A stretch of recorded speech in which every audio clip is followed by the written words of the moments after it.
Bismillahirrahmanirrahim. Assalamualaikum warahmatullahi wabarakatuh.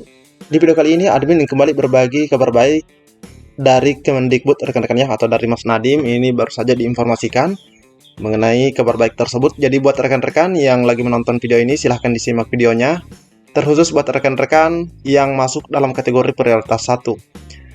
Dan buat rekan-rekan yang baru saja menemukan channel ini, silahkan tekan tombol subscribe. Jangan lupa aktifkan lonceng notifikasinya agar rekan-rekan tidak ketinggalan dengan info-info terupdate setiap harinya dari channel ini. Jika sudah, admin ucapkan terima kasih dan kita lanjut ke info intinya.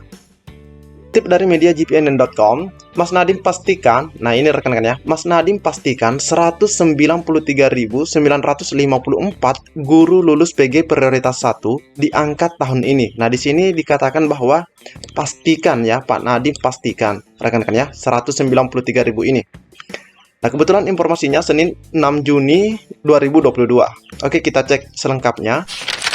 Menteri Pendidikan Kebudayaan, Riset dan Teknologi, atau dalam hal ini Kemendikbudristek, Bapak Nadiem Makarim memastikan 193.954 guru lulus passing grade atau PG jadi prioritas 1 dalam seleksi P3K 2022. Mereka ini adalah guru honorer K2, guru non-ASN di sekolah negeri, lulusan pendidikan profesi guru, dan guru swasta yang sudah ikut tes pegawai pemerintah dengan perjanjian kerja atau P3K tahap 1 dan 2. 193.954 guru yang lulus PG tanpa formasi P3K 2021 akan diprioritaskan diangkat tahun ini. Jadi rekan-rekan yang masuk prioritas 1 tidak perlu khawatir rekan-rekan ya. Kata Mas Nadiem Senin 6 Juni. Prioritas tersebut lanjutnya sebagai amanah peraturan Menteri Pendayagunaan Aparatur Negara dan Reformasi Birokrasi atau Permenpan RB nomor 20 tahun 2022 tentang pengadaan P3K untuk jabatan fungsional guru pada instansi daerah tahun 2022. Nadiem mengatakan pemerintah akan memberikan prioritas. Nah, ini rekan-rekan ya, memberikan prioritas kepada guru yang telah lulus tahun lalu pada seleksi P3K 2022. Diterangkan pada pasal 32 bahwa seleksi kompetensi bagi pelamar prioritas 1 menggunakan hasil seleksi tahun 2021. Ini benar rekan-rekan ya. Seleksi kompetensi tersebut terdiri atas seleksi kompetensi 1 dan seleksi kompetensi 2. Apabila pelamar memilih jabatan yang sama pada seleksi kompetensi 1 dan seleksi kompetensi 2, maka dinyatakan lulus dengan menggunakan nilai akhir paling tinggi. Selain itu, apabila pelamar memilih jabatan yang berbeda pada seleksi kompetensi 1 dan seleksi kompetensi 2, maka dinyatakan lulus dengan menggunakan nilai akhir pada seleksi kompetensi 2 terlebih dahulu. Ya, seperti itu rekan-rekan ya. Jadi di sini dikatakan bahwa dinyatakan lulus menggunakan nilai akhir yang kedua, rekan-rekan ya. Oke, selanjutnya. Sementara itu, Direktur Jenderal Guru dan Tenaga Kependidikan Bapak Iwan Syahril mengatakan pelamar prioritas wajib mendaftar pada sekolah tempat bertugas sepanjang tersedia kebutuhan yang sesuai dengan sertifikat pendidik dan atau kualifikasi akademik yang dimiliki. Nah, jika dikatakan seperti ini, sepertinya pelamar yang dari sekolah induk itu, rekan-rekan ya, karena di sini katakan tempat bertugas, sepertinya beliau itu akan mengunci formasinya.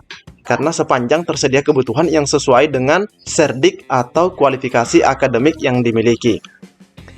Ketentuan tersebut tertuang pada pasal 33 ayat 1. Kemudian dijelaskan pada ayat 2, jika tidak tersedia kebutuhan yang sesuai dengan sertifikat pendidik dan atau kualifikasi akademik yang dimiliki pada sekolah tempat bertugas, pelamar prioritas dapat mendaftar ke sekolah lain yang masih tersedia kebutuhannya. Nah, ini sekolah lain juga rekan-rekannya dikatakan sekolah lain. Nah, sekolah lain ini bisa saja di luar daripada kabupaten atau provinsi. Pemilihan sekolah merupakan keberminatan pelamar untuk memilih tempat bertugas apabila diterima sebagai guru ASN P3K tambah Iwan. Mendikbudristek menambahkan, pemerintah akan terus memberikan solusi terbaik bagi para guru non-ASN yang telah mendedikasikan diri untuk mendidik peserta didik menjadi insan yang cerdas, berkarakter, dan berdaya saing. Terus bersemangat manfaatkan peluang yang diberikan pemerintah untuk menjadi sosok guru lebih baik. pesan Mendikbudristek Nadiem Makarim. Jadi di sini rekan-rekan ya, apa yang disampaikan oleh Mas Nadiem dan Pak Iwan kepada media gponline.com yang pada intinya 193.954 ini atau peserta prioritas ini tidak perlu ragu lagi atau khawatir lagi tidak mendapatkan formasi rekan-rekan ya, karena dipastikan guru tersebut akan lulus atau diangkat tahun ini rekan-rekan ya. Dan buat rekan-rekan yang dari sekolah induk, silahkan melamar di sekolah induknya selama serdik atau kualifikasi akademiknya itu sesuai. Jadi bisa dikatakan guru induk itu mengunci formasinya.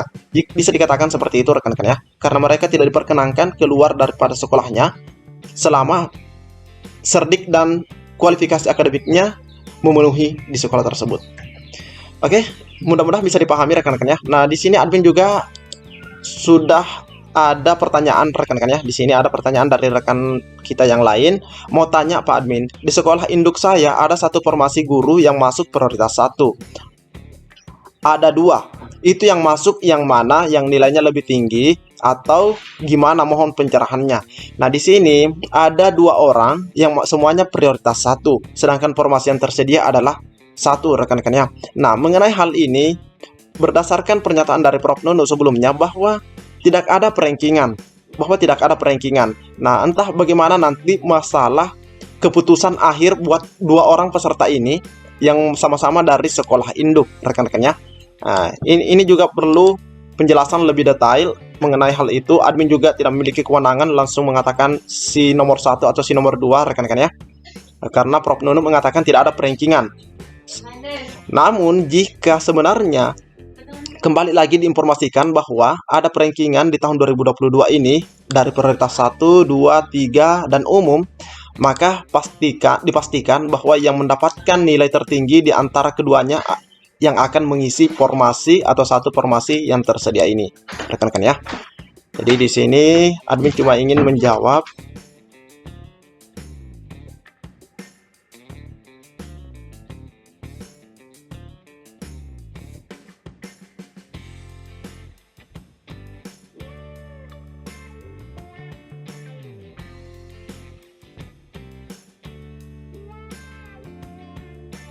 Oke, selanjutnya rekan-rekan ya, di sini juga ada pertanyaan.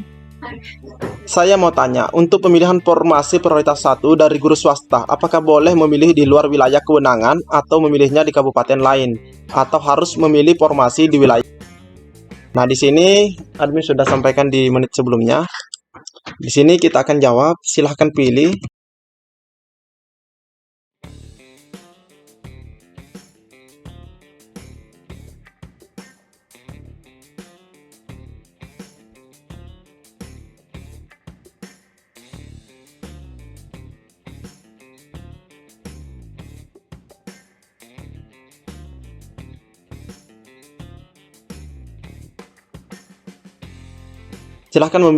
Silahkan pilih di wilayah kewenangan selama formasi masih tersedia. Kan seperti itu rekan-rekan ya untuk prioritas 1 ini.